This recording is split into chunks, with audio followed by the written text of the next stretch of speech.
चतुः कामार्थसिद्धये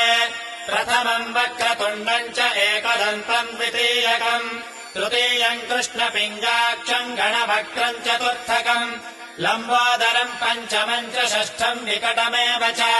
सप्तमम् विघ्नराजम् च धूम्रवर्णम् तथाष्टकम् नवमम् फालचन्द्रम् च दशमम् तु विनायकम् एकादशम् गणपतिम् द्वादशम् तु गजाननम् द्वादशैतानि नामानि त्रिसन्ध्ययः पठेन्नरः न च विघ्नभयम् तस्य सर्वसिद्धिकरम् प्रभो